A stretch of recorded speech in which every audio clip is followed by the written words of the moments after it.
یہاں ایک بات ہماری مائیں بہنیں بیٹیاں بڑی توجہ سے سماعت فرمائیں کہ خواب بہت کم لوگ ایسے ہیں جن کو نہ آتے ہوں، وگرنہ تقریباً ہر شخص کو خواب آتا ہے۔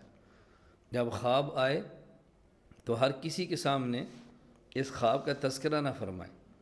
رسول اکرم صلی اللہ علیہ وسلم کا ارشاد ہے کہ خواب جب بھی بتاؤ تو آپ نے فرمایا حبیب یا لبیب کو بتاؤ۔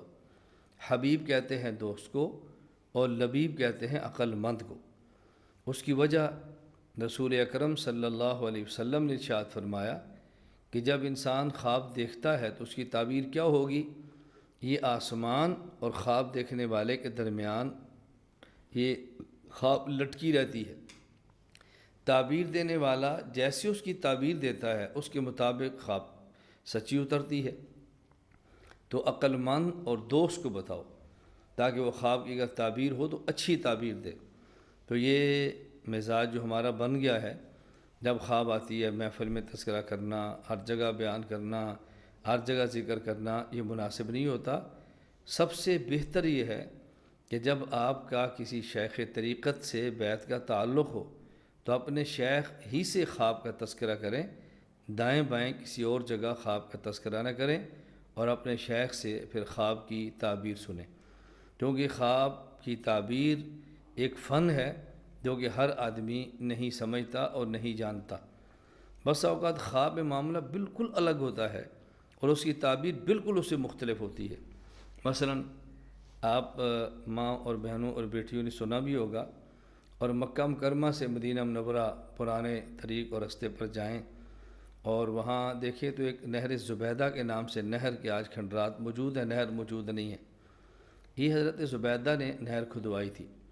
ان کو خواب آیا کہ کعبہ کی چھت پر یہ ننگے بدن لیٹی ہیں اور مشرق مغرب شمال جنوب سے لوگ آ رہے ہیں اور ان کے ساتھ صحبت کر رہے ہیں۔ اب ان کو یہ خواب بہت عجیب لگی۔ جب تعبیر پوچھی تو تعبیر کو نہیں بتائی گئی کہ اللہ تم سے ایسا کام لے گا کہ جس سے مشرق مغرب شمال اور جنوب کے لوگ فائدہ حاصل کریں گے۔ اب اس خواب کی تعبیر یہ دیکھیں نہر زبیدہ ہے، جو لوگ بھی حج کرنے کے لیے جاتے پانی پیتے اور فائدہ حاصل کرتے۔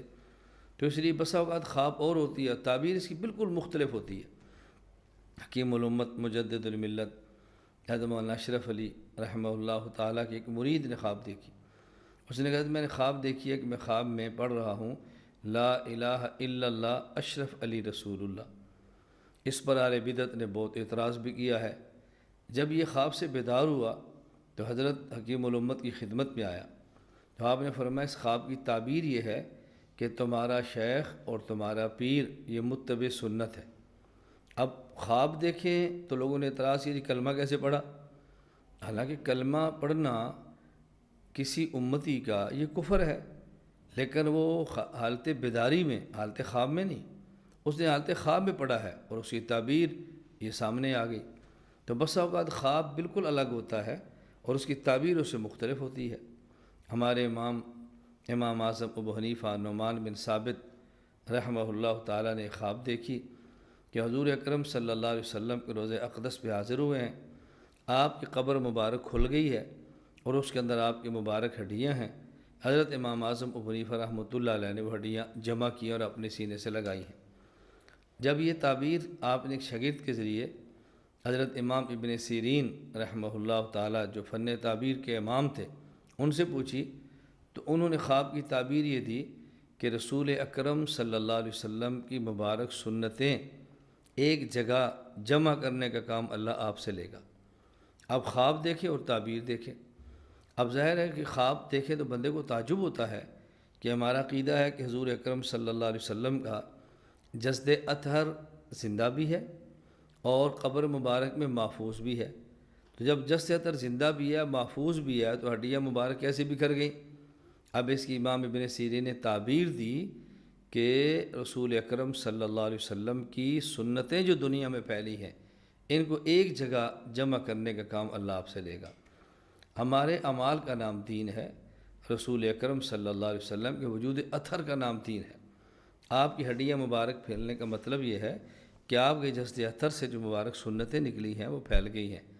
اس لیے امام سیوطی رحمۃ اللہ علیہ نے حضرت امام اعظم ابو حنیفہ نعمان بن ثابت رحمہ اللہ کے بارے میں فرمایا ہے، انہو اول من دون علم الشریعہ ورتبہ ابوابا۔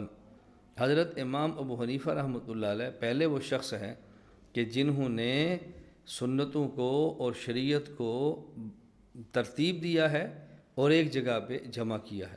میں صرف بتا یہ رہا تھا کہ خواب دیکھ کر نہ پریشان ہوں نہ خواب دیکھ کر خوش ہوں، بلکہ اپنے خواب کی جو تعبیر ہے وہ کسی معبر اور کسی اچھے آدمی سے پوچھنی چاہیے، اس میں الجھن کا قطعاً شکار نہیں ہونا چاہیے۔ یہ تو میں نے 2-3 واقعات پیش کی صرف آپ کو بات سمجھانے کے لیے۔ اللہ ہمیں یہ بات سمجھنے کی توفیق عطا فرمائے۔ امام ابن سیرین رحمۃ اللہ علیہ فن تعبیر کے امام ہیں۔ آپ شاگردوں کی مجلس میں تشریف فرما تھے۔ کسی شخص نے آ کر آپ سے پوچھا کہ میں نے خواب میں دیکھا ہے کہ میری چارپائی کے نیچے سے آگ نکل رہی، آگ اٹھ رہی ہے، اس کی تعبیر؟ فرمایا آپ جاؤ چارپائی کے نیچے جگہ کھودو، وہاں سے تمہیں خزانہ ملے گا۔ چنانچہ وہ شخص گیا اور اس نے وہاں جا کر جگہ کھودی تو نیچے سے وہ خزانہ نکل آیا۔ اب کچھ ماہ گزرنے کے بعد ایک اور شخص امام ابن سیرین رحمۃ اللہ علیہ خدمت میں آیا اور آ کر اس نے کہا جی میں چارپائی کے نیچے دیکھتا ہوں خواب میں آگ نکل رہی ہے، اس کی تعبیر؟ فرمایا تم اپنا سامان جلدی اٹھا لو، تمہارا مکان کا چھت گرنے لگا ہے اور تمہارا مکان تباہ ہونے والا ہے، تمہارے مکان کا چھت گر رہا ہے۔ ہو گیا سامان باہر نکالا، چھت گری اور مکان نیچے گر پڑا۔ شاگردوں کو بہت تعجب ہوا، یہی خواب کچھ ماہ پہلے ہے، تعبیر اور ہے، یہی خواب کچھ ماہ بعد ہے، تعبیر اور ہے۔ حضرت امام ابن سیرین رحمہ اللہ فرمانے لگے، پہلا شخص جو آیا تو اس نے خواب دیکھی تھی سردی کے موسم میں، اور سردی کے موسم میں آگ کا چارپائی کے نیچے ہونا یہ زحمت نہیں ہے، یہ رحمت ہے۔ اس سے میں نے موسم کی وجہ سے تعبیر دی کہ اللہ اس کو خزانہ دے رہا ہے۔ اور دوسرے جو خواب دیکھی ہے وہ سردی میں نہیں گرمی میں ہے، اور گرمی میں چارپائی کے نیچے سے آگ آنا یہ رحمت نہیں زحمت ہے۔ تو میں نے موسم کے بدلنے سے خواب کی تعبیر کا اندازہ کیا کہ یہ خواب کیسی ہے۔ تو میں خیر صرف عرض یہ کر رہا تھا، یہ بات اچھی طرح سے نشین فرمائیں۔